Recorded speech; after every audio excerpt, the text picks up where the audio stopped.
Well, here I am in York. If you want to find out why, back after this.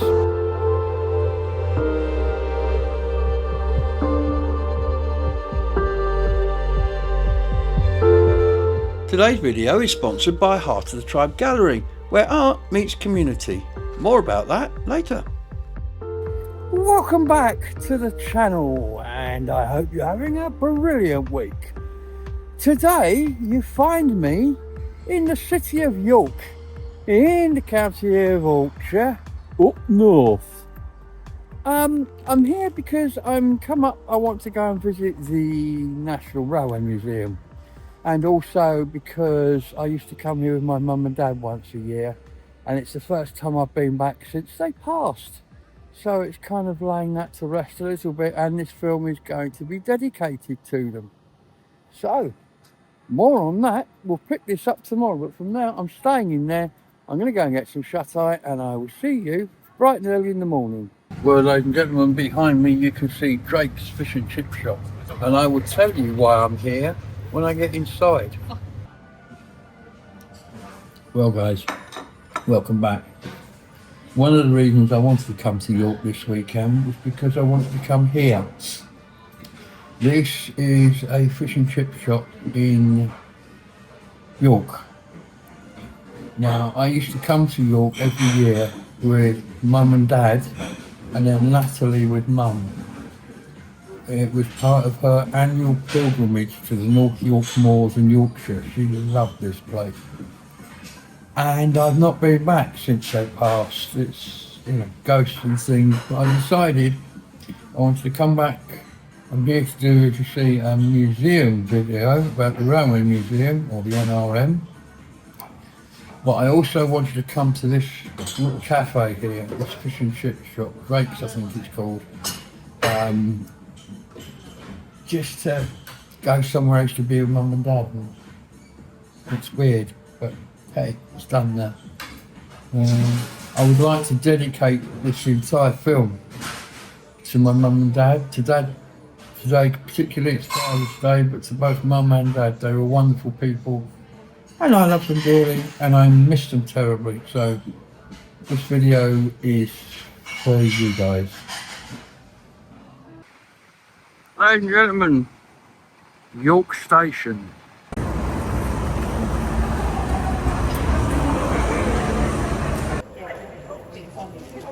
One of the things I really like about York is you can just walk in. There are absolutely no barriers. You're walking off the street and here you are in the amazing structure that is York Station.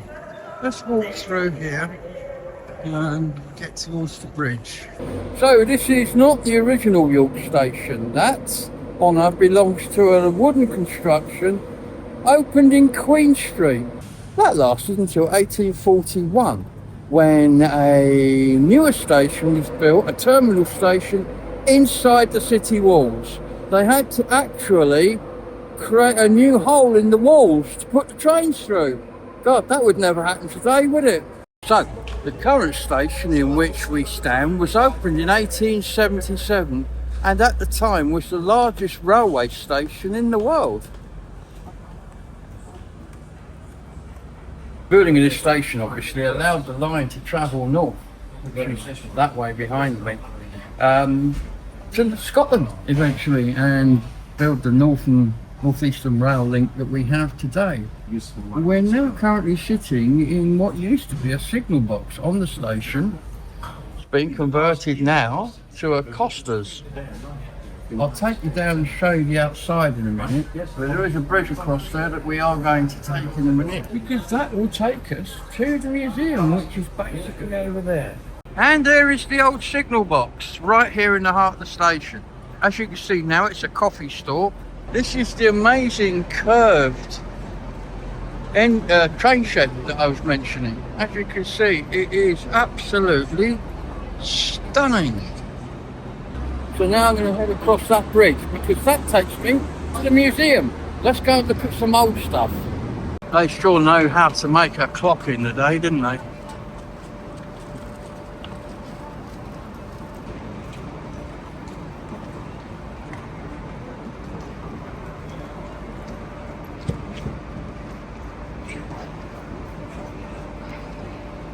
So now the bridge leaves the main train shed,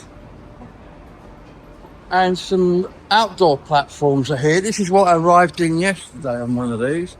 And over there, you're just going to start seeing the National Railway Museum. Yes, we arrived on that platform down there last night. So we've reached the bridge at the edge of the crossing bridge. Platforms down there. We're going to carry on going now because this little bit of extension takes us over a line down there and deposits us here, looking straight at the National Railway Museum, which is where we're headed for right now. Well, we've made it. We're here in York Railway Museum, and this 9220, I beg your pardon, Evening Star, built 1960 at Swindon.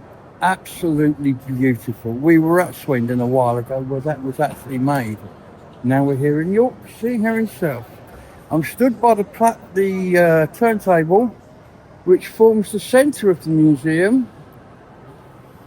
And as you can see, me arranged around it are many, many different locomotives, carriages, and we're going to have a look at them all. But let's go and stand over here. And this is number 1, Great Northern Railways. Look at this. Isn't it wonderful? Isn't it just wonderful? Let's have a look up in the office, as I like to call it. And there is the office.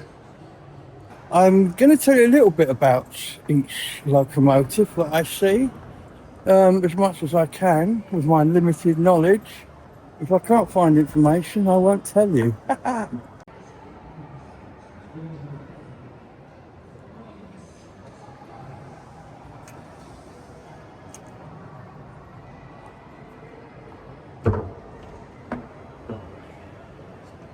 I reckon everybody knows what this is. Well, this isn't actually. This is a replica of the rocket built in 1934. The original, what's left of it, I believe, is in the Science Museum. Interestingly, the Railway Museum here is part of the Science Museum. Just shows you that's kind of where it started. Had lots of important features. The arrangement of the boiler, the cylinders, although they went this way and were normally in front of the engine, the actual movement of the cylinders and the way the engine is constructed shows the basic premise of what will become locomotives that we recognise in a very short space of time. As you can see, the office is very basic in this one. Furness Railway number 3. This is Copperknob. Copperknob is the last example of a frame-built locomotive in the UK. And she's finished off in a really pretty colour as well. Bit of a hole there, they might want to fix that. As we come around, as you can see, on early locomotives, the office was reasonably basic. And a little bit going down towards home, this is an ex-Linton and Lynmouth railway carriage being currently restored here. 1898. Quite a bit of restoration to go on that one. It's the luggage doors. So we can peer inside. I don't suppose there'll be much to see, but we'll have a look. Ladies and gentlemen, it's PET. PET was used in Crewe for moving things around. It's kind of the railway equivalent of a forklift truck. I want one, and I want one in my back garden today. I think it's amazing. Look at that. And of course, it's so simple. Any idiot can drive that. And I don't know what this is, but I'm sure it's not a pizza oven, even though it looks like one. And here we are with a bit of narrow gauge action with Livingston Thompson. You might notice it's a bit of a push me, pull me, if you remember then. It doesn't know which way it wants to go, and that's because it's a Fairley locomotive. Very clever man, Fairley. There's a lot of these were built. The only thing was, because you had the boiler in the middle here, it kind of made it cramped for driving, but they were well liked. They were well liked and they were used for years. And who can fail to recognise this gorgeous, gorgeous piece of engineering? It's the Duchess of Hamilton, built in 1938 in Crewe to counter the threat of the streamlined trains being run up the East Coast. This was Stanya's contribution. This one will have a much more complicated office than the previous ones. Let's go and put our head around the door. Here we go. And here we are in the office.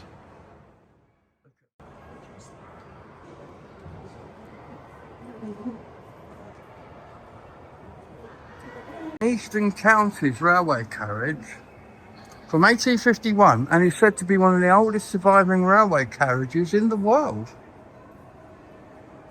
And it's attached behind Bauxite number 2,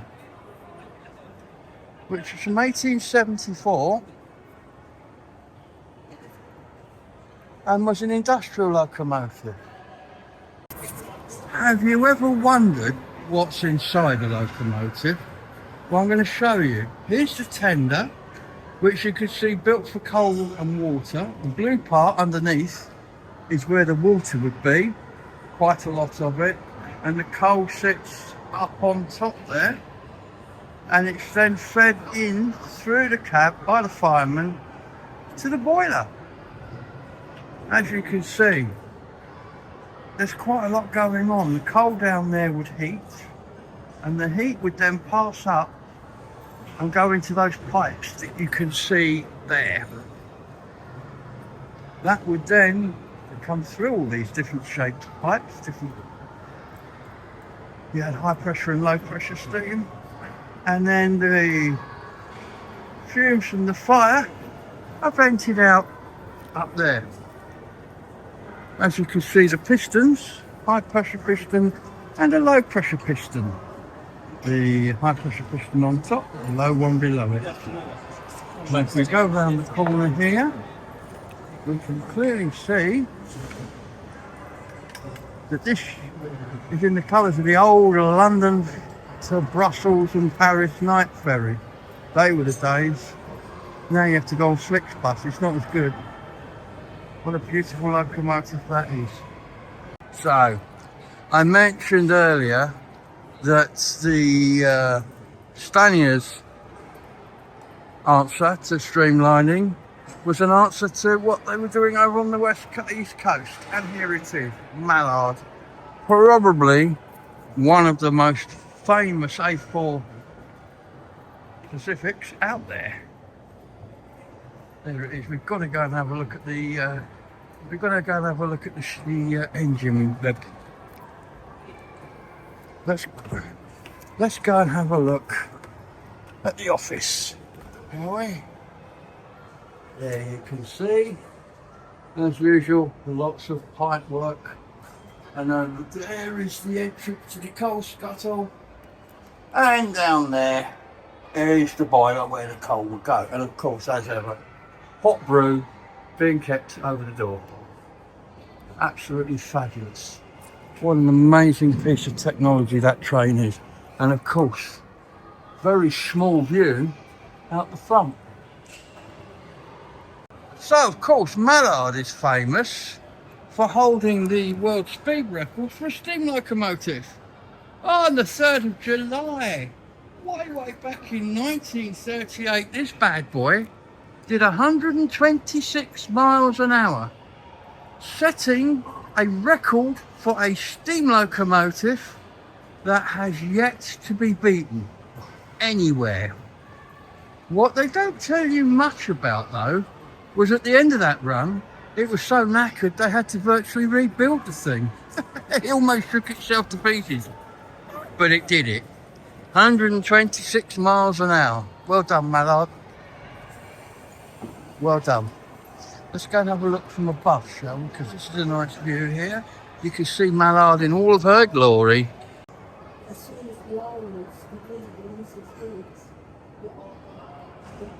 I thought I'd come up here onto this bridge to have a look across the main engine shed here. This old locomotive was built by John Rastrick, who worked with Trevisick, and it's a very early locomotive. He was actually one of the judges in the Rainhill trials later on. Interestingly, he's using vertical pistons, and the winning locomotive didn't. I remember these early electric locomotives when I was a kid. Makes me feel really old, that does. And next to it is an Intercity 125, or IC 125. I think it's fair to say these transformed British Railways when they were introduced, and some of them are still in use today. Let's go and have a look at the office. There you go. A little bit different from the days of steam, I think. And here we have a Eurostar locomotive. Didn't know they went to the North Pole. You can see this Eurostar locomotive is sitting inside a representation of what the tunnel looks like as it travels through. We're going to have a look at the model railway. This will be full of screaming kids.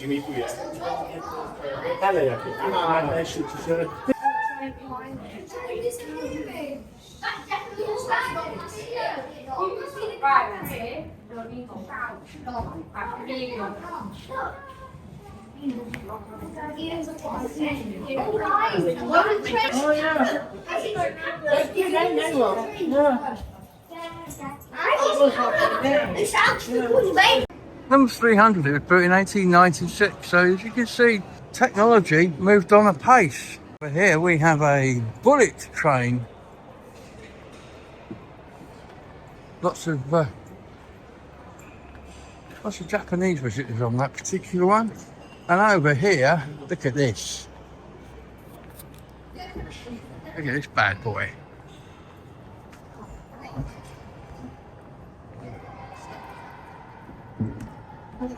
Here it is. Complete with a cow catcher. Look at that. It's amazing. Let's go up the other side. Look at this running gear. Now this is a large locomotive. Now, despite the fact this bad boy looks like it was an American locomotive or maybe German, it was actually built for use in China, in England, in 1935. Look at the gap between the wheels and the boiler. You can walk through there. In fact, I'm going to try this. You can look along my legs. Right. Today we find D8000, a shunting engine, on the turntable. Right, let's go and see what else there is to see here. This is interesting. This is a cross-section of a passenger train carriage.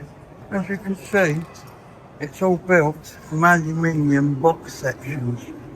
Well, I've just had a really disappointing piece of news. I went to get a map so that I could find everything, only to be told that half the museum is currently closed. All of the other side of the road where you could go out and walk around, they've closed off because the route leaked. But anyway, what's left is the North Shed. Let's go and have a look in there, shall we?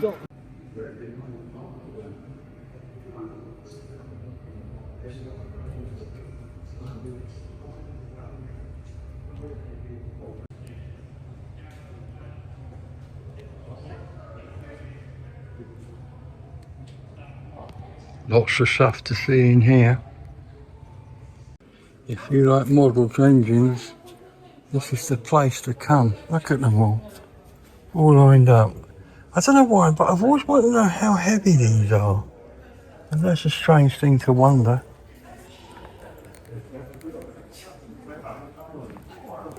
Some foreign stuff. That looks very American to me. That, on the other hand, is a thing of great beauty. Look at that. Ooh, recognise that front end anywhere. I hope you enjoyed our visit to the Railway Museum here in York. I found this nice little balcony viewing area on the outside, and as you can see, York station is there behind me, and the lines leading north out of the station run past where I'm currently stood. I've been watching the trains coming in and out. It's been brilliant. So I hope you enjoyed this video. Our next visit will be to somewhere slightly further away next time, but for now, with the arrival from the north of an LNER Azuma Class 801, I'm off. Thanks for watching, and goodbye.